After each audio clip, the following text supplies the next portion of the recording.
நம்ம சேனலை பார்த்துட்டு இருக்க அனைத்து நண்பர்களுக்கும் வணக்கங்க. நம்ம இன்னைக்கு இந்த பதிவுகளில் என்ன பார்க்க போகிறோம் அப்படின்னு பார்த்தீங்கன்னா, கொண்டை கடலை சாப்பிட்றதுனால நம்மளோட உடம்புல ஏற்படக்கூடிய மாற்றங்கள் என்னென்ன, எந்தெந்த பிரச்சனைகளுக்கெல்லாம் இந்த கொண்டை கடலை பார்த்தீங்கன்னா ஒரு நல்ல ஒரு சிறந்த தீர்வாக இருக்குது.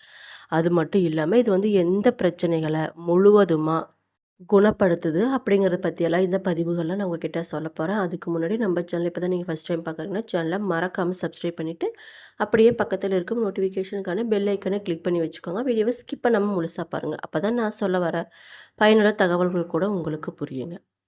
கொண்டைக்கடலை சாப்பிட்றதுனால நம்மளோட உடம்புல நிறைய மாற்றங்கள் நடக்குதுன்னு கூட சொல்லலாங்க. கொண்டைக்கடலை பார்த்திங்கன்னா புரதம், நார்ச்சத்து, வைட்டமின்கள், தாதுக்கள் அதிகம் நிறைந்த ஒரு பொருளாக இருக்குன்னு கூட சொல்லலாங்க. நம்மளோட உடல் எடையை கட்டுக்குள்ளே வச்சிருக்கவும், இரத்த அழுத்தத்தோட அளவை சீராக வச்சிருக்கவும், இதயத்தோட ஆரோக்கியத்தை பாதுகாக்கவும், செரிமானத்தை மேம்படுத்தவும் இந்த கொண்டைக்கடலை பயன்படுத்த சொல்கிறாங்க. குறிப்பாக சொல்லணும்னா இதில் இருக்கக்கூடிய அதிகப்படியான நார் சத்து பார்த்திங்கன்னா நம்மளோட பசியை கட்டுப்படுத்தி நீண்ட நேரம் வயிறு நிரம்பிய உணர்வை நமக்கு தருதுன்னு கூட சொல்லலாங்க. இதில் பார்த்திங்கன்னா கிளைசமிக் குறியீடு குறைவு அப்படிங்கிறதுனால நம்மளோட ரத்த சர்க்கரை அளவு திடீர்னு உயர்வதை இது வந்துட்டு தடுக்குதுன்னு கூட சொல்லலாம். இதில் இருக்கக்கூடிய பொட்டாசியம் மற்றும் மெக்னீசியம் பார்த்திங்கன்னா நம்மளோட இதயத்தோட நலனை ரொம்ப ரொம்ப காக்க உதவுதுன்னு கூட சொல்லலாம். நம்மளோட இதயம் பலம் பெறுவதற்கு இந்த கொண்டை கடலையோட பங்கு நிறையவே இருக்குன்னு கூட சொல்லலாம். நார்ச்சத்து மலச்சிக்கல் பிரச்சனையை தீர்த்து குடல் இயக்கத்தை சீராக வச்சிருக்க உதவுதுங்க. இது பார்த்திங்கன்னா சாப்பிடும்போது நம்மளோட உடல் வளர்ச்சிக்கும் தசைகளோட வலிமைக்கும் தேவையான புரதம் பார்த்திங்கன்னா இதில் நிறையவே இருக்குன்னு கூட சொல்லலாம். சாதாரணமாக பார்த்திங்கன்னா நம்மளோட இந்தியாவில் அதிகம் பயன்படுத்தப்படும் ஒரு உணவாக கொண்டை கடலை இருக்குன்னு கூட சொல்லலாங்க. அதனால் அதிகபட்சமான மக்கள் பார்த்திங்கன்னா கொண்டை கடலை சுவைச்சு சாப்பிட்றாங்கன்னு கூட சொல்லலாம். இதில் பார்த்திங்கன்னா இந்து மதப்படி பண்டிகையில் கூட பிரத்யேக உணவாக கொண்டை கடலை இருக்குன்னு கூட சொல்லலாங்க. வட இந்தியாவில் கொண்டை கடலைக்கு அப்படின்னு தனியாக சாட் மசாலா அப்படிங்கக்கூடிய மசாலாவை பயன்படுத்தி கூட நம்ம சாப்பிட்டு வரதா இருக்குது. இறைச்சிக்கு பிரத்யேக மசாலாக்களை பயன்படுத்தும் போது கொண்டை கடலைக்கு தனி மசாலாவை பயன்படுத்திட்டு வராங்க. ஊட்டச்சத்தை பொறுத்தவரை கொண்டை கடலில் அதிகமாகவே இருக்குன்னு கூட சொல்லலாம். குறிப்பாக சொல்லணும்னா கார்பன்சோ பீன்ஸ் அப்படின்னு சொல்லக்கூடிய இந்த கொண்டைக்கடலை பார்த்திங்கன்னா புரதம், வைட்டமின்கள், தாதுக்கள், நார்ச்சத்துக்கள் அதிகமாக இருக்கக்கூடிய ஒரு உணவுப் பொருளாக இருக்குது. எனவே நம்மளோட உடலில் ஊட்டச்சத்துக்களை அதிகரித்து நம்மளோட உடம்பை ஆரோக்கியமாக வச்சுருக்குதுன்னு கூட சொல்லலாம். இறைச்சிக்கு ஒரு அருமையான மாற்றாக கொண்டை கடலை இருக்குன்னு கூட சொல்லலாம்.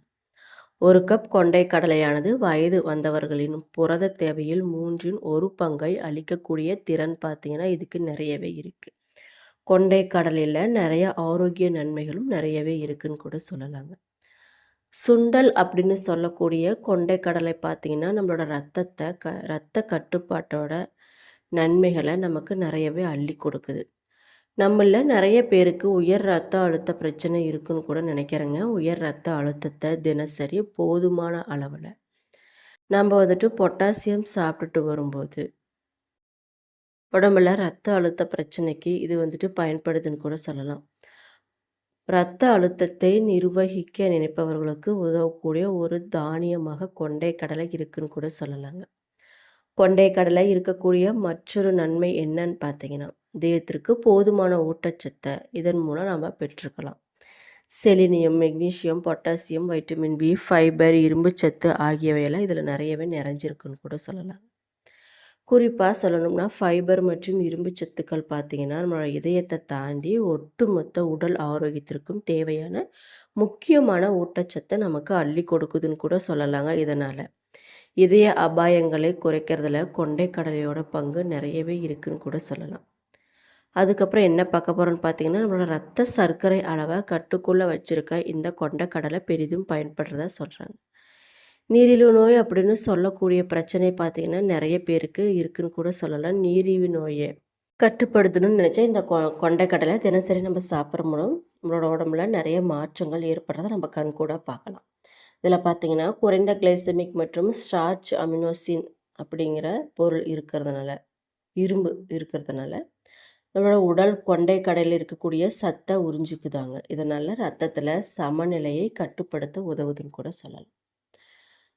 நம்மளோட எலும்பு ஆரோக்கியத்திற்கு மிகவும் ஒரு முக்கிய பொருளாக இந்த கொண்டைக்கடலை இருக்குன்னு கூட சொல்லலாங்க. இரும்பு, calcium, vitamin C, A E, folate, ஆக்சிஜனேற்றிகள் மற்றும் பிற ஊட்டச்சத்துக்கள் மூலமாக கொண்டைக்கடலை இருக்கிறதுனால, மனிதர்களோட எலும்பு பராமரிப்புக்கு இது பெரிதும் உதவுவதாக கூட சொல்லலாம்.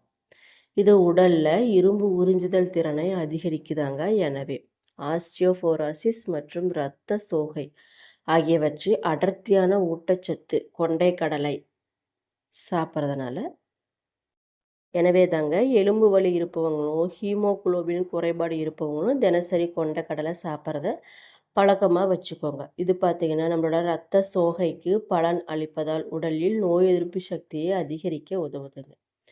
நம்மளோட செரிமான பிரச்சனைக்கு இது வந்துட்டு மிகவும் பயன்படுத்தப்படக்கூடிய பொருளாக இருக்குன்னு கூட சொல்லலாம். கொண்டைக்கடலை ராஃபினோஸ் அப்படின்னு சொல்லக்கூடிய கரையக்கூடிய உணவு நார்ச்சத்து இதில் அதிகமாகவே இருக்குங்க செரிமானத்தோட செயல்பாட்டில்.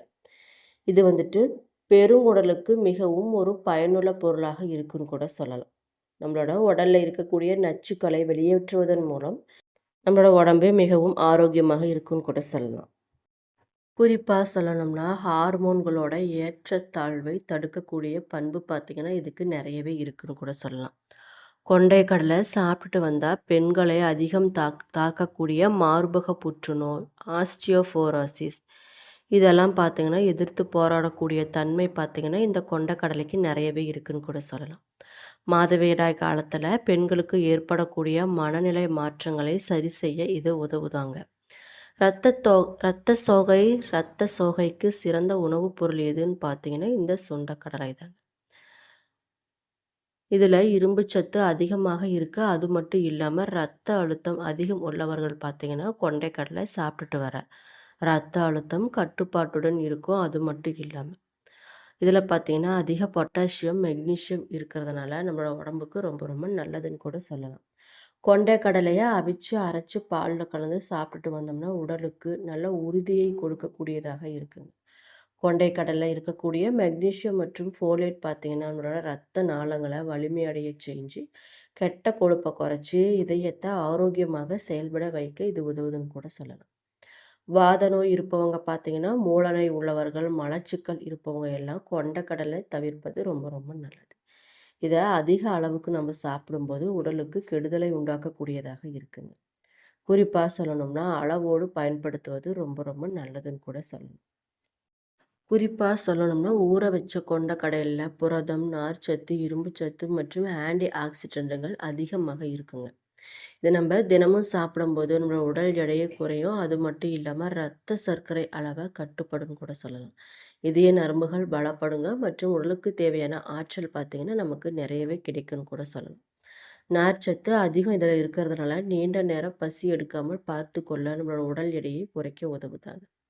குறைந்த கிளைசெமிக் குறியீடு அதிகமாக இருக்கிறதுனால நம்மளோட ரத்தத்தோட சர்க்கரையோட அளவை சீராக வச்சிருக்க உதவுதாங்க.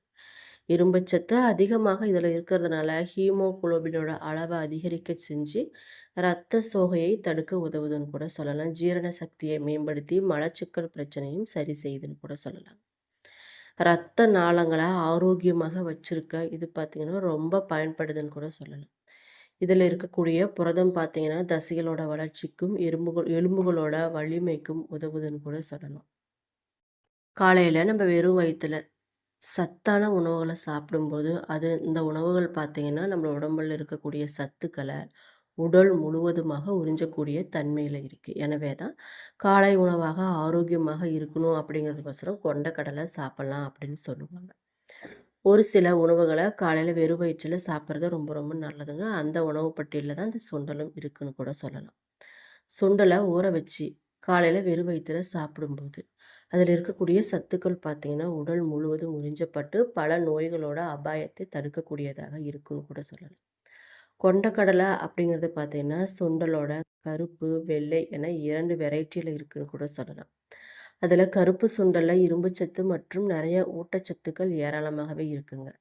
இது பார்த்திங்கன்னா கருப்பு சுண்டலை வேக வச்சு சாப்பிட்றத விட நீரில் ஊற வச்சு காலையில் வெறும் வயிற்றில் ஒரு கையளவு நம்ம சாப்பிடும்போது நம்மளோட உடம்புல இருக்கக்கூட நிறைய பிரச்சனைகள் வந்து மாயமாக மறைஞ்சிரும்னு கூட சொல்லலாம். தினமும் காலையில ஒரு கையில ஊற வச்ச சுண்டல சாப்பிடும்போது, நிறைய நன்மைகள் நம்மளோட உடம்புக்கு கிடைக்குதுன்னு கூட சொல்லலாம்.